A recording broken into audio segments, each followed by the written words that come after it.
walang palalagpasin. Balikay ihahatid ng tapat at lahat Isisiwalas. Ako naman, si Beto Yara sa Balitang Kanluranin. Silipin natin ang eksklusibong paglalakbay, ang isa sa pinagmamalaking paaralan ng Kanluran. Ang Luis Y. Ferrer Jr. West National High School ay naitatag bilang isang pampublikong paaralan noong taong 2015 na kasalukuyang nakaluklok sa pamayanang Malisik, Pasong Kawayan 2, lungsod ng General Trias, Cavite. Ang paaralan ay mayroong 24 na silid-aralan, 15 palikuran at mga pasilidad kagaya ng isang ICT room, silid-aklatan, klinika, kantina, audiovisual room, journalism room, SBM room, reading laboratory at mga opisina kagaya ng School Disaster Risk Reduction and Management Office, Guidance Office, Administrative Office, and School Heads Office na siyang gagamitin ng mga guro at kawani ng paaralan upang makapaghatid ng dekalidad na edukasyon para sa West Ferrerians. Kasabay ng paglago ng populasyon ng Westside ay ang unti-unting pagkilala sa pangalan ng paaralan sa iba't ibang kompetisyon, programa at magkilala. Isa na nga rito ay ang pagkilala sa Gawad Patnugot bilang Most Outstanding Reading Program Implementer, pagkilala sa Gawad Galing Gentry bilang Most Outstanding Gulayan Paaralan Program Implementer, pagtanggap ng parangal sa National Schools Press Conference, 4th place in Science and Health Page at marami pang iba. West High, handa na ba sa taong panuruan 2020-2021? Laking pasasalamat ng paaralan sa mga katulong nito upang mating napasukan nang hindi sinasakripisyo ang kaligtasan ng guro at mga mag-aaral. Hindi matatawaran ang serbisyo ng mga guro sa pangunguna ng aming schoolhead sa paghahanda mula sa pangangalat ng tugon ng mga magulang gamit ang Learners Enrollment and Survey Form, pagdalo sa mga webinars at pagsasanay tungkol sa paghahanda ng lesson exemplar, paggamit ng iba't ibang teaching strategies na angkop sa kasulukuyang sitwasyon, at iba pang makakatulong sa pagtuturo sa mga bata. Gayon din ang pakikipagtulungan sa pagbuo ng Learning Continuity Plan. Pinangangalagaan din ang kaligtasan ng mga taong papasok at lalabas sa paaralan, mula sa mga poster o tarpaulin na nagpapaalala ng pagsuot ng face mask hanggang sa mga nakahandang alkohol, social distancing markers at pagkuha ng temperatura ng mga guro at iba pang kliyente. Tinitiyak ng Westside na napapanatili ang kaligtasan ng lahat. Katuwang ang mga volunteers at learning resource movers sa bawat subdivision, naghanda rin ang paaralan ng mga learners packet na naglalaman ng learning modules sa lahat ng asignatura at tulong-tulong nilang ipadadala sa mga tahanan ng mga mag-aaral. Nagkaroon ng pagpupulong para sa pagbibigay ng gawain at paalala sa mga voluntaryong magulang ng mga mag-aaral ng Baitang 7 na kasali sa dry run, gayon din sa mga LR movers ng bawat lugar. Nagsagawa na rin ang West High ng implementation dry run ng LCP na mayroong dalawang distance learning modality, ang blended learning at modular distance learning modality. Ang mga mag-aaral ay sasailalim sa modular distance learning modality kung saan ang bawat mag-aaral ay makakatanggap ng printed modules na dadalhin sa kanilang mga tahanan sa araw ng Biyernes. Ang bawat module ay mga alituntunin na maaaring sundan ng mag-aaral sa paggamit ng module. Gayon din ay mga paalala para sa mga magulang na gagawin naman sa kanilang mga anak. Para naman sa may kakayahan, makipag-ugnayan sa kanilang mga guro, hinihikayat ang mga mag-aaral na makipag-ugnayan o komunikasyon sa kanilang mga guro gamit ang cellphones or messenger kung sakaling sila ay may data para mas maunawaan ang nilalaman ng module. Maaari silang magtanong, kumonsulta, humingi ng kaunting paliwanag para sa mga leksyon na hindi nila lubusang nauunawaan. Para sa mas maayos na pagkatuto ng bawat mag-aaral, ang mga guro ay magsasagawa ng home recitation sa araw ng Miyerkules o di kaya ay Huwebes upang makita ang progreso ng pag-aaral ng mga bata at gayon din ay gumawa ng intervention para sa mga activities o o gawain na hindi magagawang tapusin or i-accomplish ng mga Ikinaluluwod ng paaralan na maging katuwang ang mga magulang, lokal na pamahalaan at mga pribadong sektor na hindi lamang nagbahagi ng material na pangangailangan ng paaralan, kundi maging ang kanilang personal na oras, sipag at tiyaga upang maging bahagi ng bagong normal na edukasyon. Lahat ng kanilang pagsisikap ay buong puso nilang ginawa na walang hinihinging kapalit. Palangkumpay na pagiging abala ng mga nasa LGU sa paghahatid ng tuloy-tuloy na tulong sa iba't ibang pamamaraan upang matugunan ang mga pangangailangan sa darating na taong panuruan 2020-2021. Ating alamin ang kanilang mga sumusunod pang hakbang, plano at suporta para sa ligtas na edukasyon sa darating na pasukan. Isang mapagpalang araw po sa ating lahat. Kami po sa lokal na pamahalaan ng lungsod ng General Trias.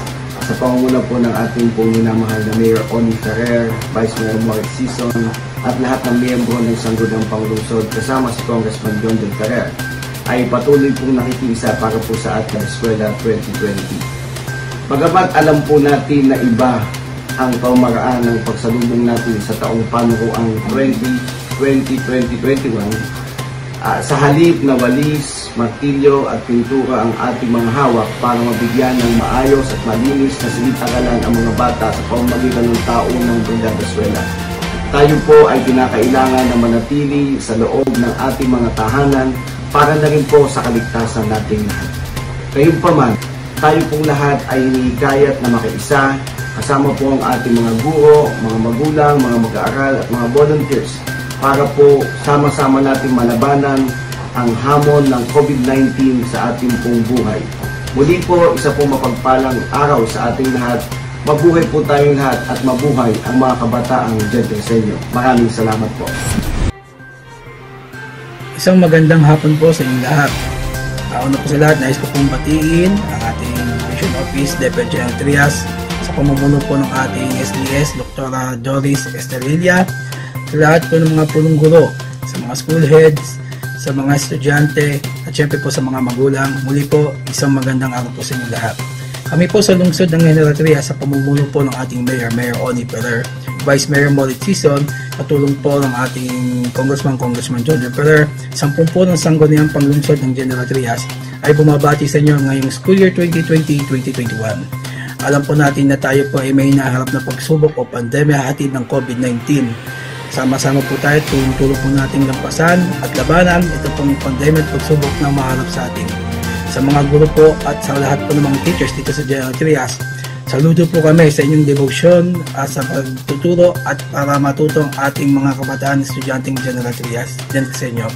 Kaya po, asahan nyo po na kami po dito sa lungsod ng pamahalaan General Trias ay buong-buo po ang suporta na ibinibigay po at syempre po nananalangin na rin po kami ng inyong kaligtasan sa araw-araw na gagawin natin ngayong school year 2020-2021.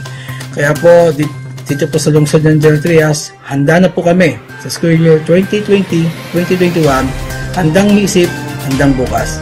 Maraming salamat po.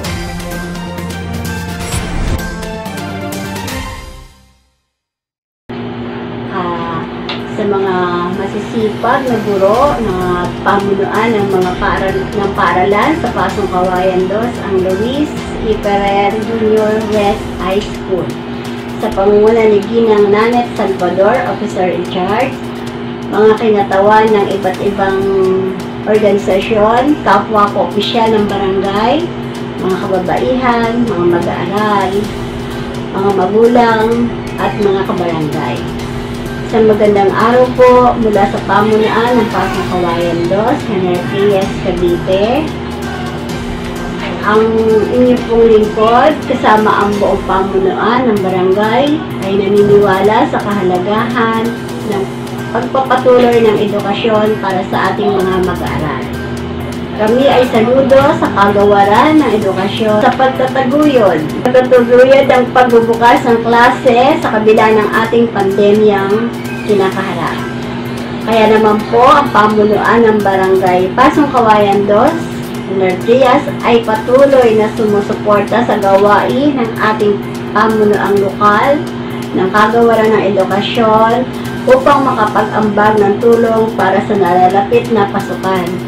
Ito ay sa pamamagitan ng pagbibigay ng tulong pinansyal para sa paghahanda ng mga bagong pasilidad na kinakailangan ng eskwelahan at pagbibigay ng ilang supplies na maaaring makatulong sa paaralan.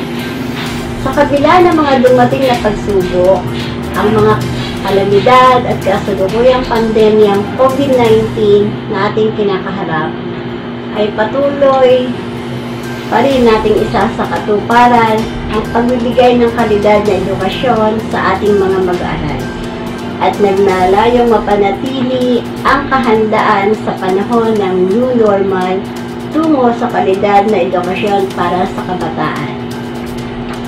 Ako po ay naniniwala at nananatiling positibo na magiging matagumpay ang pagbubukas ng pasukan sa pamamagitan ng pagkakaisa at makakaasa po ang kagawaran ng edukasyon sa buong pusong suporta ng buong pamunuan ng Barangay Pasong Kawayan 2. Lubhang napakahirap ng ating kasalukuyang sitwasyon na sa kabila ng ating hangaring makabalik na ang mga mag-aaral sa paaralan, ang pandemyang ating kinakaharap ay patuloy na nagiging balakid.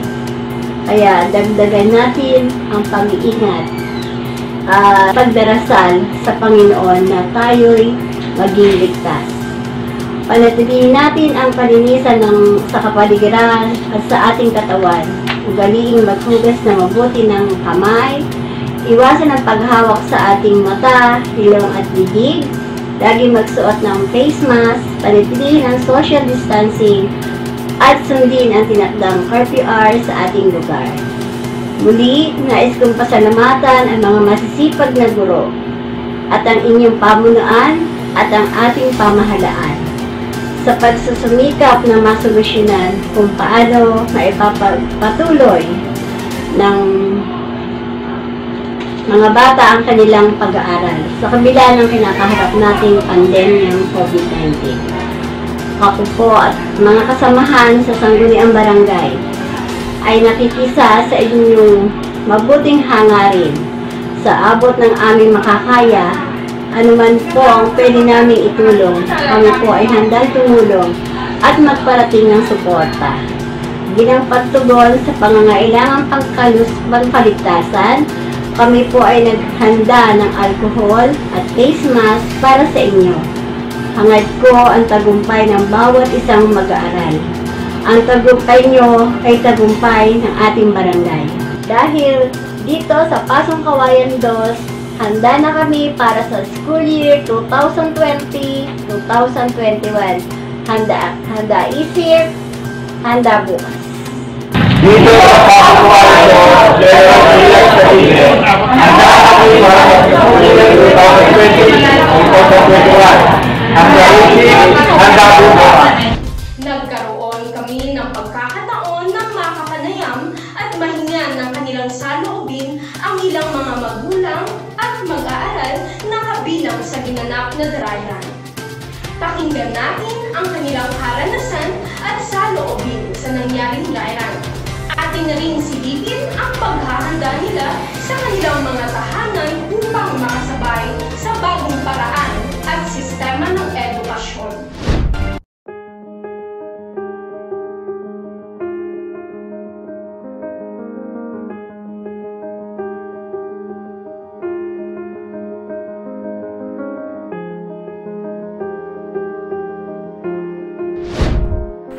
Magandang araw po. Ako po ay si Michelle Torres. Nanay po ako ng estudyante kong si Shelvin kay M. Torres na ngayon ay selected for dry run for blending learning. Dalawa po yung anak ko. Si Faye po ay grade 9 at ang si Yesha May Torres naman po ay grade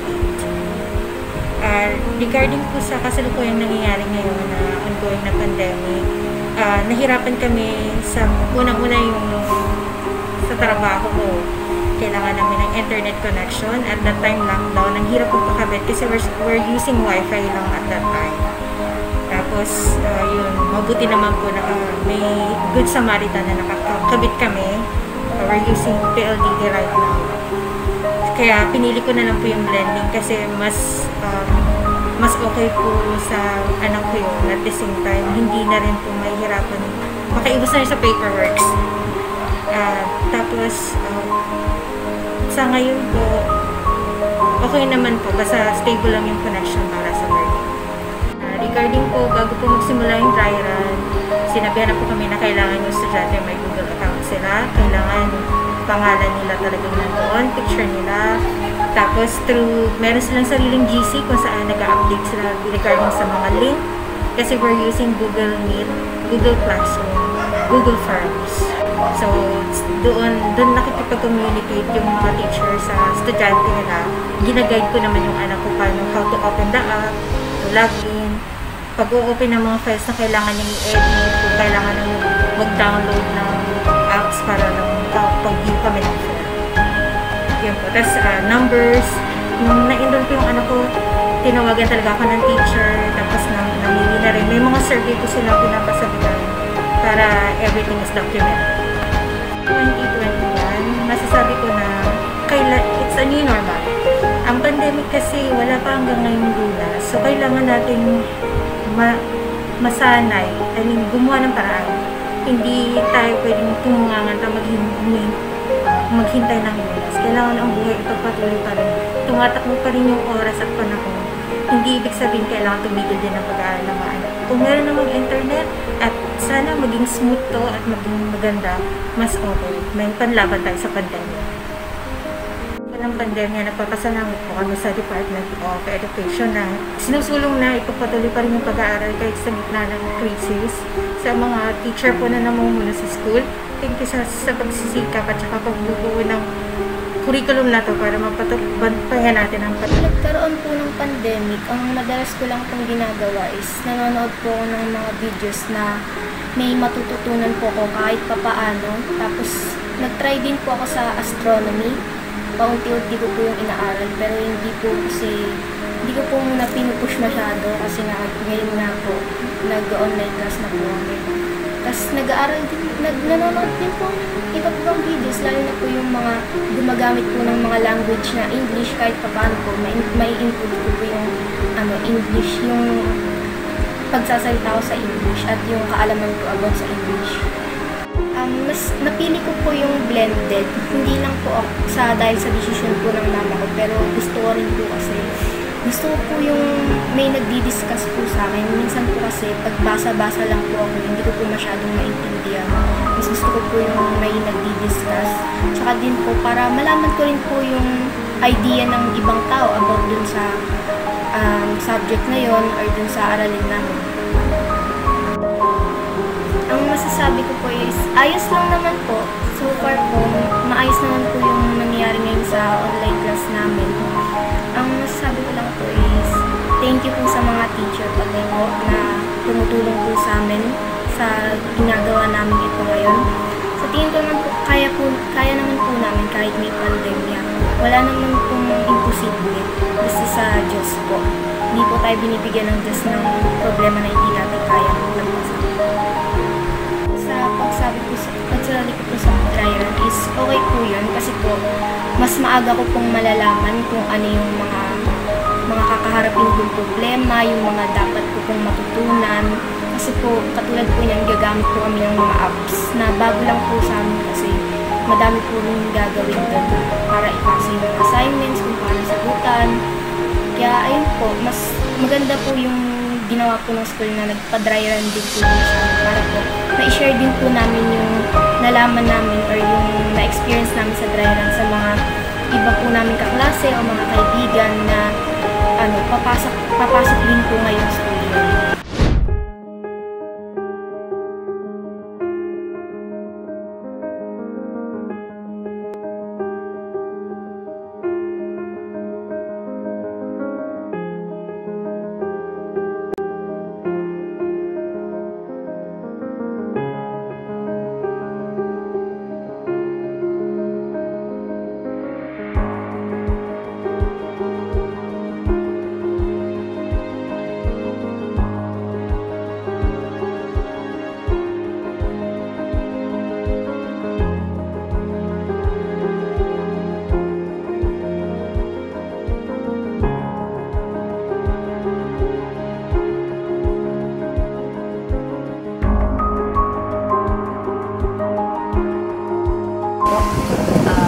Ako po si Maricel Maduro.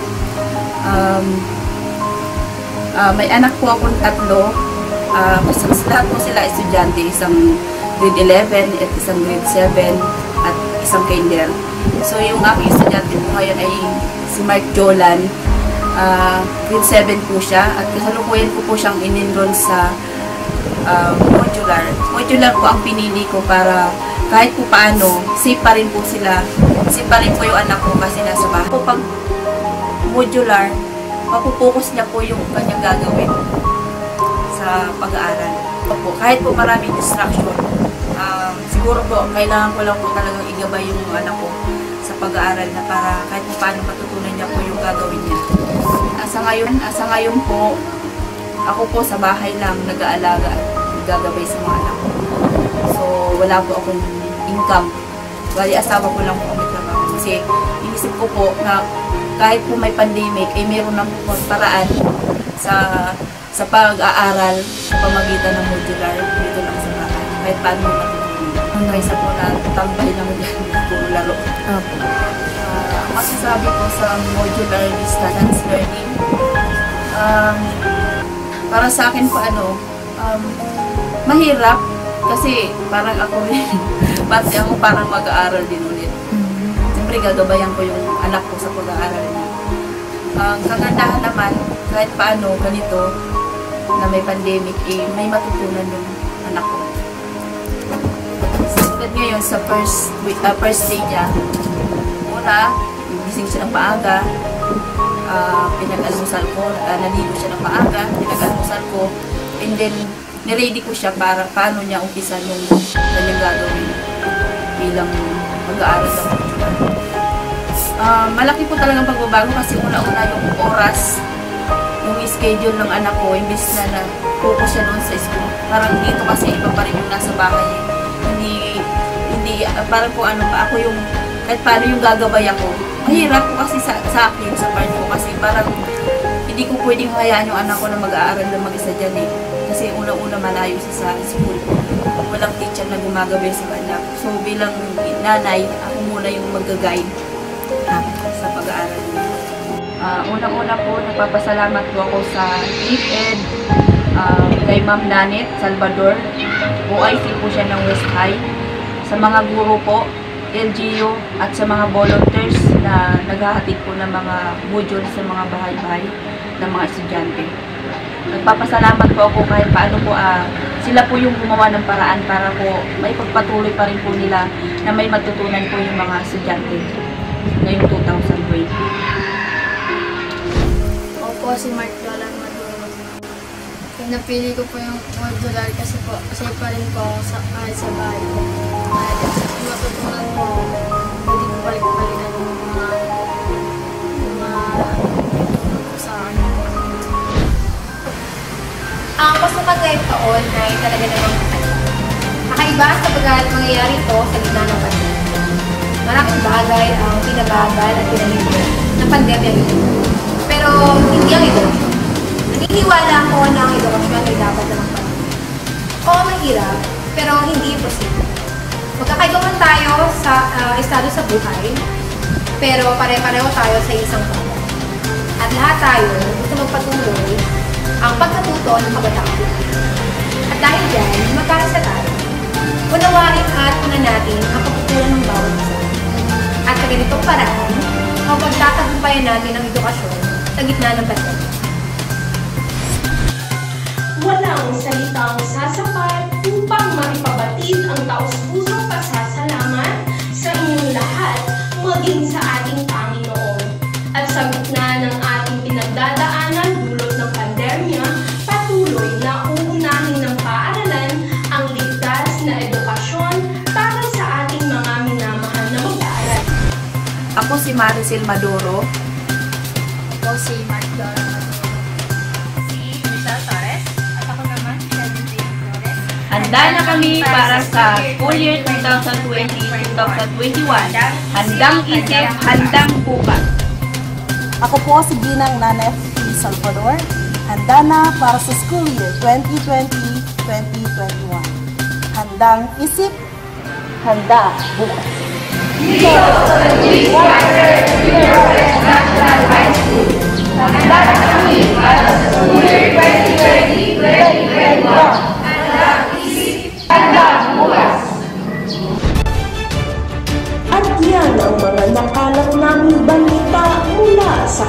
kanluran. Muli, ako po si Wilvini Jacqueline M. Magbato. At ako naman si Meko Yanga para sa Balitang Kanluranin.